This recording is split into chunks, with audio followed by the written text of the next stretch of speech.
IVM. Hello and welcome to the Habit Coach podcast. I'm Ashdin, Dr, your habit coach, and today we're going to deep dive into the gut. Now, this is part 2 of understanding the gut microbiome. What are the bacteria that live in there? What is the entire environment that lives in there? If you haven't heard the first episode, please do make sure you listen to it because that will add context to what we're going to discuss today. Dr. Das, what are habits or things that we can do to improve our microbiome? Yeah. So one habit all of us know, a lot of people eat curd and yogurt in their meals. And that is really, that's a probiotic. So we all know that's a very important aspect of your lifestyle that everybody should. So that is one thing.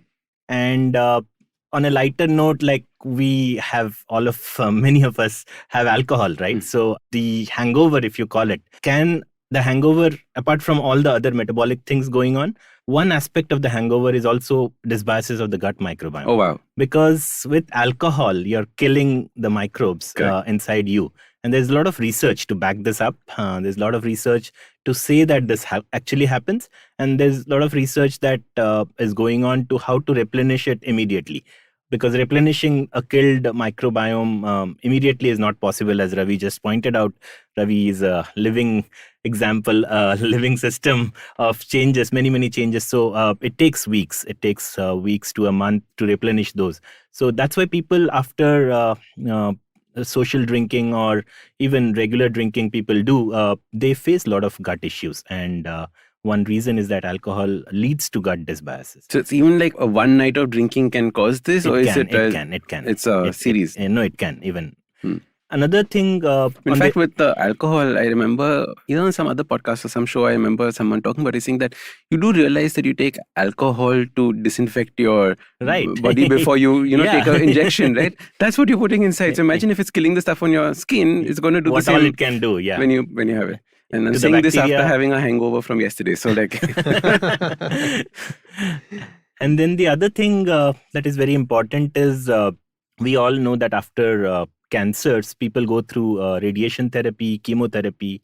So on one side, we are treating the cancer by doing chemotherapy and radiotherapy, but you're giving so harsh treatments like radiation and chemicals that it does lead to dysbiosis of the gut microbiome. And that's a very important aspect that we ourselves in our company, we are looking for. We are now talked to several oncologists in the country, and we want to go deep dive. We want to deep dive into this aspect of how we can help these cancer patients. And several of them, if not all of them, complain of gut issues right after the start of chemotherapy or radiotherapy. Correct. And it is very important to help them because on one side, they are treating their cancer, which is already a painful thing. And if we can help them in the gut, restoring the gut, not only will this help in their gut restoration, but fascinating research is showing that even the dosage of chemotherapy could be different. As Ravi pointed out, for drugs, for something like this, for radiation and chemotherapy is also different if you have a different microbiome. So you first profile the... So you actually change the chemotherapy protocol by the microbiome? Microbiome signatures. Okay. So microbiome signatures are that important for chemotherapy dosing because we don't know the exact mechanisms, but response is response. And there's a lot of research to back this up, saying that there are different responders to chemotherapy when they have different microbiomes. So these are two scientific questions that we ourselves are very passionate about in our organization, and we want to really go deep into these aspects. And making sure that we understand this aspect of the microbiome. And fascinating. Yeah. So in fact, I didn't even hear about this word dysbiosis until some time ago. And it really made me think. And then once you start thinking, dysbiosis is literally something that moves away from a normal. Okay. Right? There's an established normal and you're out of that, you're in dysbiosis. So dysbiosis is not only gut bacteria, it can be dysbiosis of anything else. Many things, but in the case that he was referring to, it's gut dysbiosis. Correct. And gut dysbiosis is linked to so many things, right? If you start thinking about, and the amount of places you can intervene through the gut, I think the examples that like Dr. Gautam gave, you can actually change people's lives and outcomes just by focusing on the gut. And if you understand it, and I'm not saying all therapies need to just focus on the gut, but if you understand it, you can tweak or modify other therapies that probably work much better. And that was fascinating for me to learn. Are you guys working also on gut and mood? I have been personally working on it. But yeah, that's a very good area of research. But finding the right subjects, as we call it in science, enrolling subjects, depending, we have to work with a psychiatrist or a psychologist who can understand what mood is what in the technical language. Yes. So, because that's a huge thing, right? We talk about how the gut bacteria has a difference in the way that you feel, different emotions, and different emotions come up primarily. Yeah. That would I can talk about it. Tell. I think first thing I started noticing when I started changing my own gut is that my head started clearing, right? And again, you pointed out, you don't know what it is like until you experience a different state. And I started experiencing that state and I was like, wow, like all my thoughts were just flowing. There was no like zigzag lines going from one place to another. Suddenly I'm like, lost. All of that just disappeared. Second thing that happened for me is my energy levels went to a new level. And with the clarity of my head and the kind of energy that I had, I literally felt like I was, I don't know what to call it, but I was like, on steroids or something. So it just completely changes the way that you feel. Absolutely. And in fact, this didn't just happen overnight, right? I kept making changes to improve it. So I don't know, I feel like it's another form of hacking, if you want to call it so. But it's like you biohack yourself to figure out, what works. And correct. Actually, not only that, mood and a whole bunch of other things which you should be asking people around me, not me. Did you see a change in Ravi? Whether it improved or not. Yeah, but I joked to Ravi that you become a Superman after this. Wow. So yeah, you need one Superman logo with a little bug on it. Protozoas. Lovely. So you can actually see that mood change. Yeah. You can see that the clarity in the way that you were thinking about when you started actually taking these protocols on. Absolutely. Fantastic. Yeah. I wanted to ask one strange question, which is that, people are now listening to this and saying, all right, great. What are 5 things that you did that had the biggest effect on your thing? So like you said, I understood that you eliminated a few foods.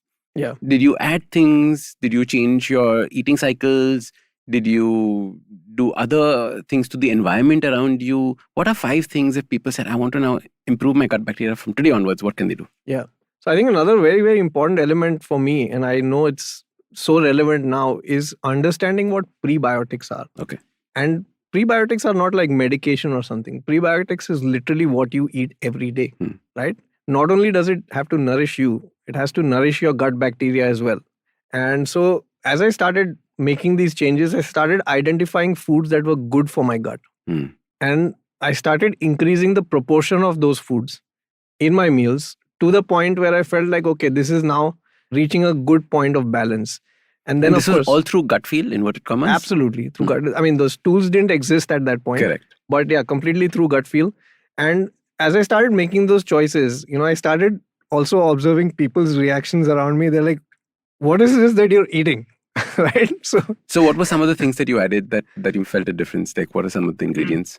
So I know this won't be, like a blanket statement for everyone to do. I understand that. Absolutely. But just out of curiosity. No, so for example, I can tell you what I eliminated, right? Gradually. I started reducing some of the grains and things that were very high in carbohydrates. I started increasing things like vegetables and lentils, which have more fiber and nutrient content. So hot swapping some of these as I went along, I would replace one of these with another. And another. Are you a cauliflower rice fan? Are you not a cauliflower rice fan? I'm more of a quinoa fan, but I do like cauliflower rice a lot. All right, great. But quinoa is a great substitute. For a lot of things. So I brought in things like that. I started understanding nutrition values much more. And then I started looking for fibers, both soluble and insoluble. Insoluble are the ones that feed your gut bacteria. Correct. And sort of support your system in many other ways. So insoluble means the body can't necessarily use them, but the gut bacteria uses them as food. Absolutely. Okay. Absolutely. And then, yeah, of course, as I said, I made some of these changes. And one big and really important contribution I made to my own life was how to make this look tasty. Okay. Because I had to eat it every day. Shouldn't be hospital food. Exactly. So I started making it look so attractive that other people wanted it. Areva. And then the acceptance just went up. People started seeing me as this cool dude, who eats this funky fancy stuff. things. Yeah. And not this crazy guy who eats like, okay, I won't even touch this food kind of stuff. Did you see their moods going up as well? I've made the changes possible when they're around me at least. So yeah, by sharing my food. By sharing food. Yeah. Cook So- for a Paltan every time you come. Absolutely. It's become like that, So So the hot swapping, so remove the ones that were affecting you and immediately replace them with something that is probably feeding the gut bacteria. in that absolutely. sense. And like I try to do a 1-for-1 wherever it was possible. Hmm. Like substituting quinoa for rice, Right. for example, quinoa flour for wheat flour. Hmm. And then seeing how it was impacting me and what started working, I started keeping. So, I wanted to retain the benefits without letting go of my experience. But does that mean that you never let go on your food? You'll never have like a binge night or pizzas and this and that? Never. Like what?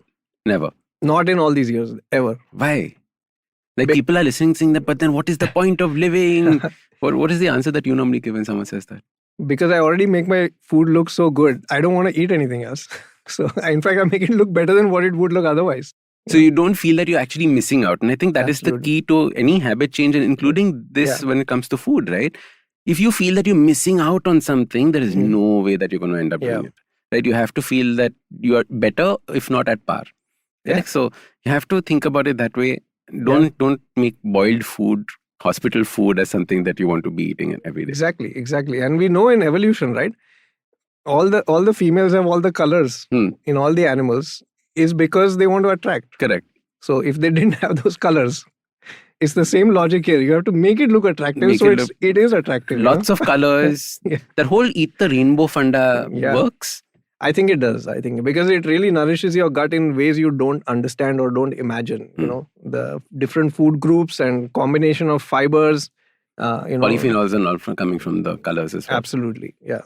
So and the antioxidants, that's an important one that also comes from foods that have these Do colors. antioxidants have any effect on gut bacteria? They're not necessarily related to each other. They definitely are. He can talk a little bit more technical about it, but I know from experience that they have many effects, including skin. If you eat antioxidant foods, it improves your skin. But from a gut bacteria point of view or from a, doc? Both. From a direct point of view, wherein free radicals that get generated inside our cell Correct.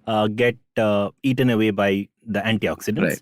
And there's now increasing evidence, research evidence that a direct effect of antioxidants onto the gut bacteria that will finally help us.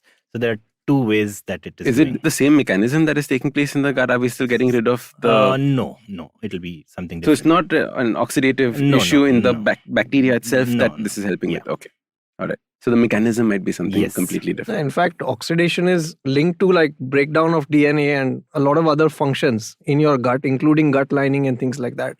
So if you try to protect that and also keep the gut bacteria intact, they have their own mechanism of making it stronger from that point. So by introducing things like that, Mhm. antioxidants, you can actually Make protect the damage and let the bacteria sort of take over. Yeah, Would it's that the be a- same. It's the same host environment that we are talking about. So, could be that free radicals in that environment, if you're reducing it by whichever way, is helping us. It's helping the gut bacteria to survive. So, more mechanistic studies are ongoing into this aspect. Lovely. Yeah. Okay, so tell me what you guys do in terms of testing. So I remember when I came and gave that little impromptu talk at your event when you all were launching, lots of people messaged on Instagram saying that, listen, I didn't know we were doing this in India. Tell me how to do it. Yeah. Okay, so can you tell us a little bit about how, somebody who's interested in understanding their gut can go about, either testing or making a change in a more scientific manner? Yeah. So I'll talk about the kit. He can probably talk about the science. I'll talk about the kit and the experience. So we've kept the consumer in mind and we've tried to make it as convenient as possible to sort of take this test. So when somebody wants to take a test, what they will receive basically is a nice compact kit. How do they do this? They go to your website and sign up, and what is the process? They go to our website, they sort of select what option they want. We have a few options on our website.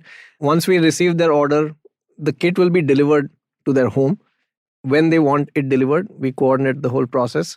When they receive the kit, all the instructions that they need to sort of take the test are there. It's a very, very convenient tool.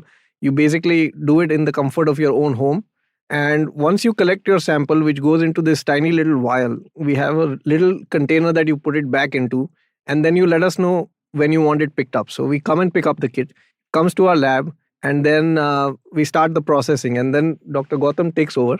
And what happens once you got a the sample? sample comes from this nice flow, www.microbiome.in, you can go there, click for the test. And as Ravi said, once the sample comes to our lab, we have a very talented group of scientists in our lab at Jogeshwari West. So we first do the profiling, as I was telling in the beginning. Sequence everything that comes to us. Our job is to first sequence anything and everything what is out there.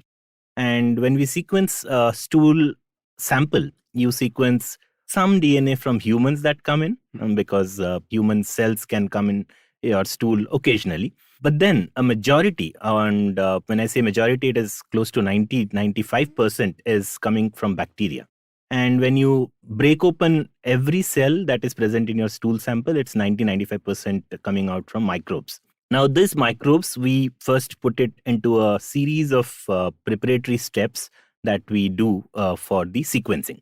And we have a next generation sequencing facility right here in Mumbai, wherein we sequence all this bacteria, virus, fungi, archaea, nematodes, protozoa that exist in the stool sample. And then once we have sequenced all of this, as I was saying, there are diversity of around 500 to 1,000 different kinds of microbes that exist in our stool sample. So that goes through a computation pipeline. And we have built a very robust computation pipeline that can now recognize all of these 500 to 1,000 different species and catalog them into a list that at this particular time, your stool sample had this species. Once we have cataloged all of this, the rest is very, very important. So as I always say, that genetics is fascinating. The human genomics is fascinating, but consumer genomics, as we call it, we understand our genome, but then can we really change it? Yes, there are scientific discoveries that are happening in the world of science that you can actually, but that's for the very, very distant future, I would say. But in case of microbiome, what you're talking about like the CRISPR aspects? Yeah, CRISPR aspects. Okay. So those are very, very far in the future. But now with microbiome genomics, what is very fascinating is once you know the problem that you are missing so-and-so bacteria, you can like have solutions right away by replenishing the gut bacteria through food, probiotics, prebiotics. A slight change in oil, for example, all of there are recommendations you would see, oil change karna 3 mahine mein and all that. And that is not just vague. It is not to change to sunflower oil, to groundnut oil. As in like during the season you're talking about? Yeah. Okay. And there's a lot of role of gut microbiome in that. Because once you add a new oil, there are different bacteria that reside in your gut. Wow. And this gut bacteria is actually coming and feeding on that oil. So a different profile exists if you change just oil in 3 months. So that is the kind of interventions that you can do once you know this bacteria, not just through prescription probiotics, which is the ideal thing that you would do in the future, but changing food, changing prebiotics, as Ravi pointed out. Through those changes, you can actually change your gut microbiome. So then we have a series of... this oil one is fascinating. Yeah. Huh? Like we always thought about it only as like, the Ayurvedic doctors are saying these things to us, but you're actually seeing it in your results. And some people say, "Kyun karna?" Like, does this make any sense? But when you go deep, like there is science behind everything. Have you done a video on this? Have you done a blog on which oils at which time are good for you? Not yet, but it's a good coming. idea. Hey, come on. This is like a tease then. You have to tell us which oils at what time we have to have. Okay, cool. So then once we have this catalog of information that such and such bacteria, virus exist in your body, what we do is we recommend, our report comes in, which we recommend that you should take this food, this probiotic, this prebiotic, and your overall gut health index. So that has been, we have arrived at a gut health index based on a lot of data, both globally and Indian data. We have measured it by an algorithm that we created in our lab, wherein we have the average gut microbiome. And in our specific case, we have the average Indian gut microbiome.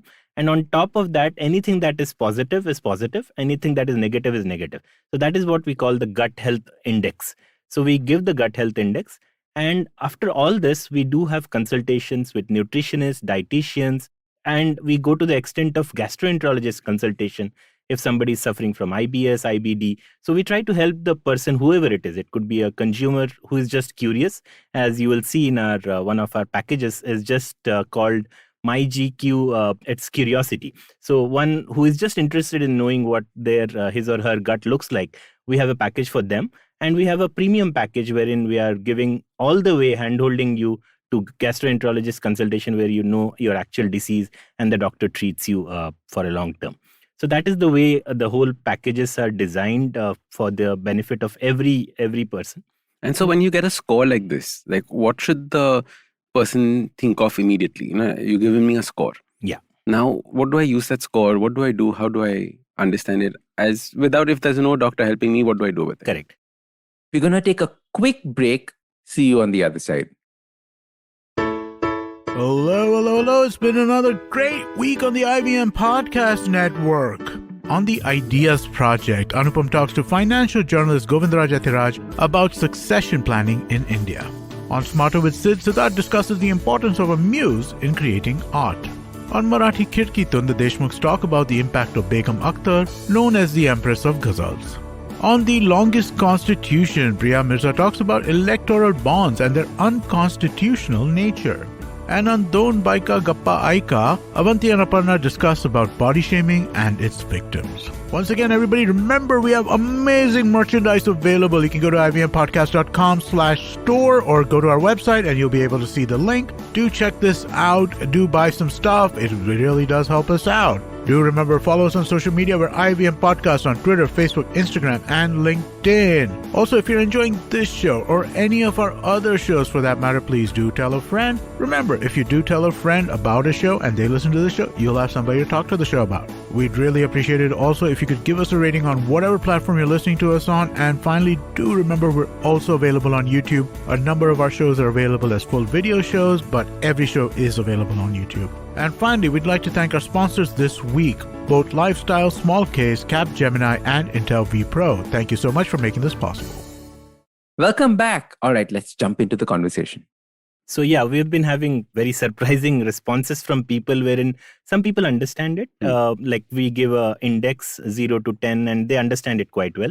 Some people call us and we also have a session from a gut coach. So one of our scientists works as a gut coach and gut coach goes through all the report and the index to explain what is it that your index has become bad. There are parameters. We have our parameters that has made your index good or bad. If it is good, people don't worry. But if it is bad, that's human nature. It's like whenever you do a blood test, you only look for where the asterisks are, where the bold things are. Like, achha, something's wrong there. You don't celebrate all the stuff that's good. So whenever the index is bad, we go deep into the parameters that have made it bad. And that is the recommendation, the intervention that we call it, that comes at the end of the report, wherein we suggest so-and-so food, prebiotics, probiotics, to make it better. And we always tell everyone that after at least a month, or if you can afford even earlier, or if you can't, at least in 3 months, come back to us, get your gut microbiome tested again, and see how you have improved over time. So it is something that takes how long? For example, if I do the test and I make the changes, how long does it take for me to see a difference? Yeah, there's for different things, it is different. For overall, any change you expect to see will take a couple of weeks. So it's not in a day that these bacteria have to colonize. So from couple of bacteria that you give externally, it has to colonize into making these trillions that we talked about. So that takes time. How long? 3 to 4 weeks. 3 to 4 weeks. So about a month. In fact, I have a question for you. How long does a typical habit take to set? So the way that I look at it is that the whole 21 days is rubbish. Okay, I've never seen anybody get a habit in 21 days. I've never seen a habit form in 90 days. The point is that we are so obsessed with by when the habit will form that we are now looking at that as a target. And many times when people feel that 21 days hoga, they stop it. So the whole thing is, how do you evolve with your habit? I'm guessing the same thing happens with the gut as well. Like you constantly keep evolving with it instead of saying that now I've got 100 score or 10 out of 10. Yeah. You've got 10 score. Has anyone ever reached a 10 score? We haven't seen. You think it's possible? It is possible. Yeah, it is possible. Finally, it's the parameters. Chalo, Ravi, let's start a competition. Who can reach 10 first? That's a great idea. We should have this competition on social media. Absolutely. But you know what I wanted to tell you was the bacteria are also looking for a habit, right? Yeah. If you make it a habit, those bacteria that like that habit will hang around. The ones who don't like it will leave. Will bounce. They'll be like out. So that's how the change happens in your gut, literally. Correct. So change your habits. Change your gut bacteria. Yeah. Be happy, be strong. I love it. In fact, there was something that I wanted to ask earlier on. You spoke about prebiotics. You spoke a lot about that. So what are the different kinds of this postbiotics, prebiotics, probiotics? What are the different prefixes to biotics that exist? Ravi consumes all of these. So prebiotics basically are your food. Mm-hmm. They're now being recognized as adding nutritional value to you and your gut both. But largely focusing, of course, on the microbes in your gut. What nourishes which microbe and what prebiotic works in what kind of situation, right? And prebiotics... So from the test, you were telling me that eat more of this for Correct. this particular Correct. kind of bacteria, and that would all Yeah. be prebiotic. Prebiotic. things like asparagus, artichoke, these are known to be good prebiotic foods. Okay. Right? And then, of course, our algorithm matches that food with what you have in your gut, Gut. because these are known to nourish certain kind of bacteria. So those are what prebiotics are. Those are literally foods that you're eating every day. And that is something that is a big part of what we want as changes in people's lives. Mhm. Probiotics is specific, like, you said, the sniper approach. If there's something that's missing, or maybe there's a general combination that would benefit a person, that's a combination of live bacteria that are called probiotics. And In the scheme of things, like, would you tell people to do more things like sauerkraut, kimchi, all your kefir, all of those kinds of things, or they are not as beneficial to the changing of gut microbiome? so what would be recommended for one person would be different from what would be recommended. But in general, these are beneficial foods, gut beneficial foods. So of course, don't consume all of them in one meal and expect that it's going to change. And don't stop eating some of the other foods. But introducing some of these and also making it a habit, and then seeing what works for you would be a very, very good way to... So not to sort of- make sauerkraut raita with kefir and Yeah. okay. Right. Masala So- papad with kimchi on top. No, okay, fine. Yeah. And of course, expectations have to be realistic. You can't say that I took all of this and why is my gut not improving now, because you're probably leaving some other important things out. Do these bacteria, like for example, when we have sauerkraut or when we have kefir, do the bacteria survive all the way down through the stomach into the intestine, or do they die by the time they reach the intestine?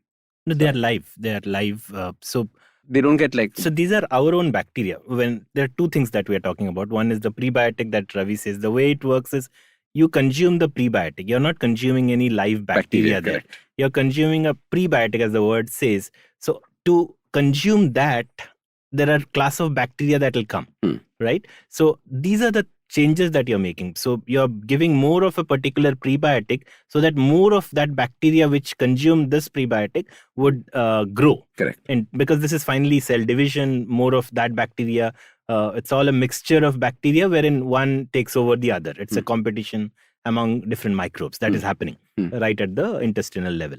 And probiotics are actually live bacteria that you're giving inside you.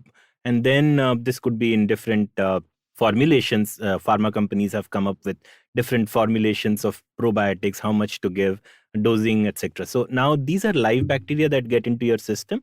And then there is a wait time. Once you take probiotics, you can't say tomorrow I'm fine. These bacteria have to go inside, because you cannot give enough that is residing. Like you cannot give in trillions in one day. That could have harmful effects. So you give enough so that your body responds well initially and give chance to these microbes to multiply. Colonization, what we call it. So inside the gut, they will become from 1 to 2, 2 to 4, 4 to 8 and so on. So that wait time is the time required for anything to act well. Correct. The question was that if I'm having a probiotic, right? Say I'm having either the pharma company's Correct. probiotic or a probiotic that came in the form of either dahi, like you said earlier, or anything.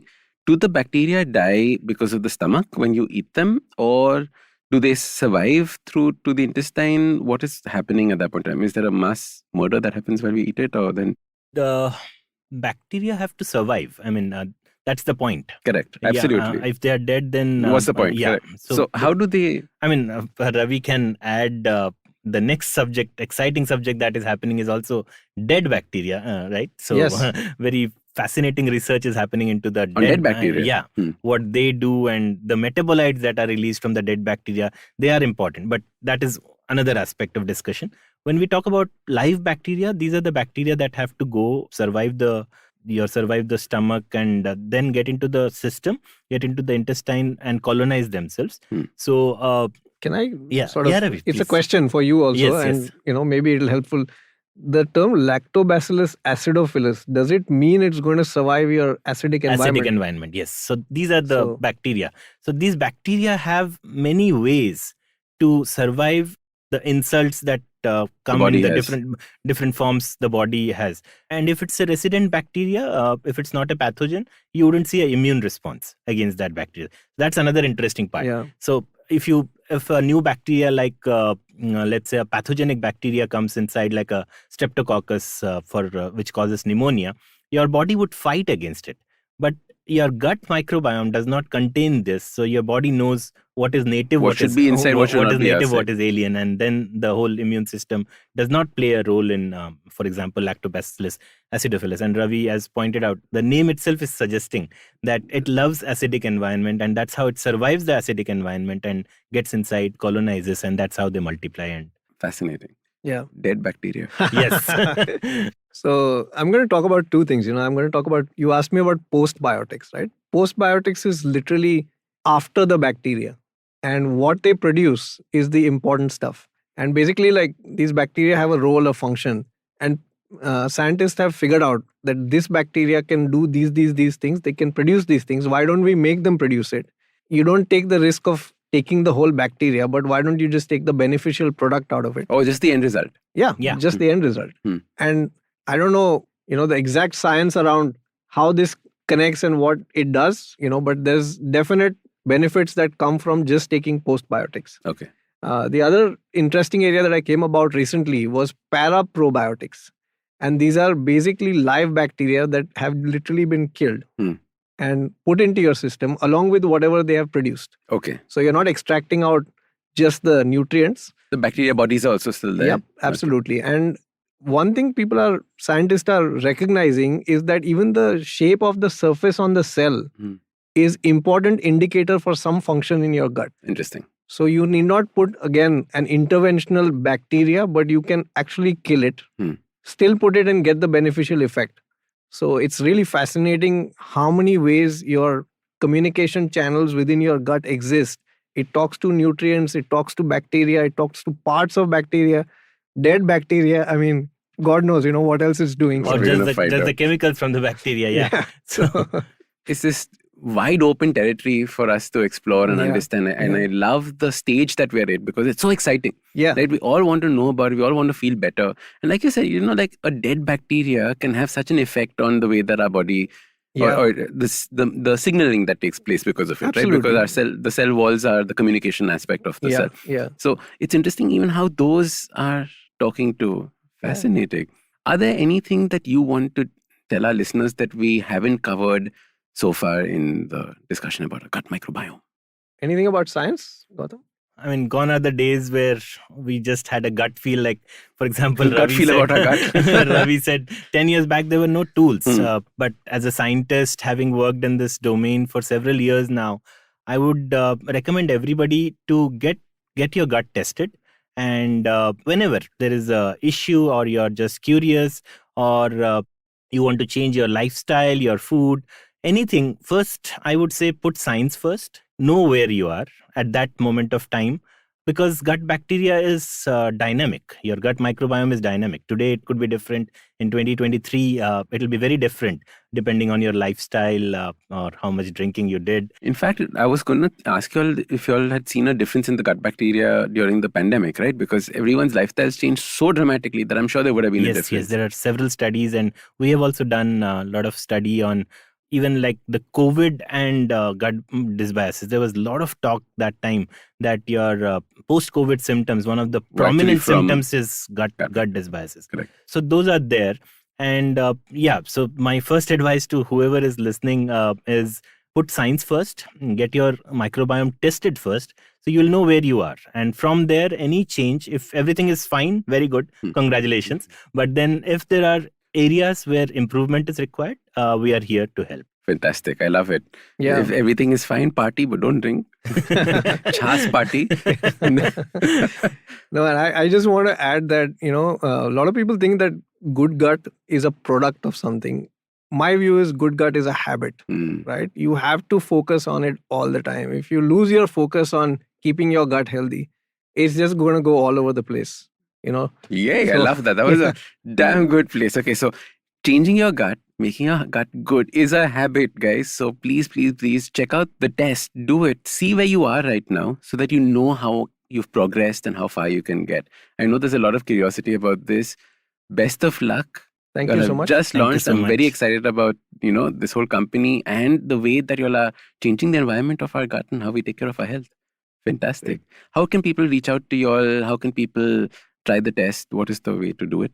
The best way, as I said, www.microbiome.in. Microbiome.in. It has Simple. all the information, very simple domain. So it has all the information, how to take the test. It has guidelines on how to book your test, etc. And then it's all very simple there. Once you log in, you book your test, and then the kit comes to your home. Correct. Comfort And then, of your home. Like you said, you give the sample and Yes, delivery boy comes, picks your sample across from India?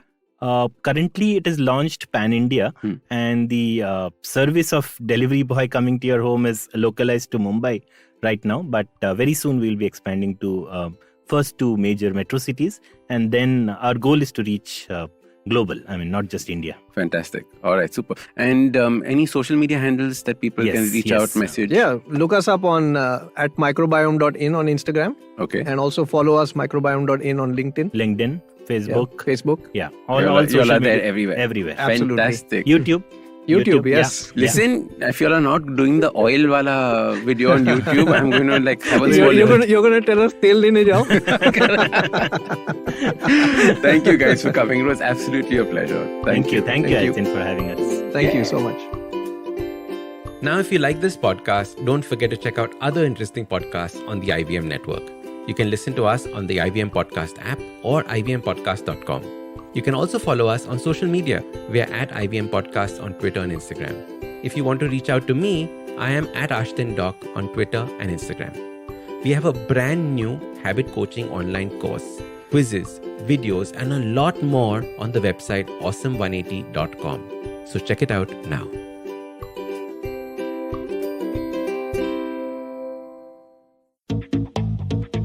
Have you ever wondered where the business world is headed?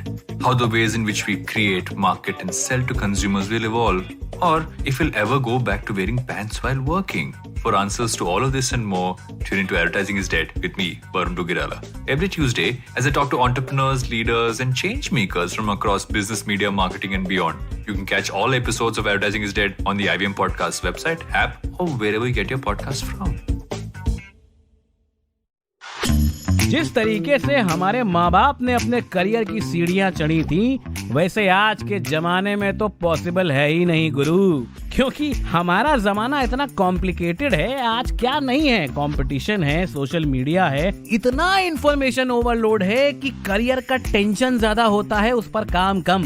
Tension लेने से कोई फायदा तो है नहीं. क्या करते हैं, ठंडे दिमाग से सुनते हैं प्रोबेशन से प्रमोशन तक पॉडकास्ट को हर सोमवार, जहाँ पे सिर्फ प्रैक्टिकल बातें होती हैं आपके करियर की. और कौन करता है वो? मैं आपका होस्ट अभिनव त्रिवेदी. ये पॉडकास्ट आप सुन सकते हैं IVM पॉडकास्ट की वेबसाइट, ऐप या फिर किसी भी अन्य पॉडकास्ट स्ट्रीमिंग प्लेटफॉर्म पर.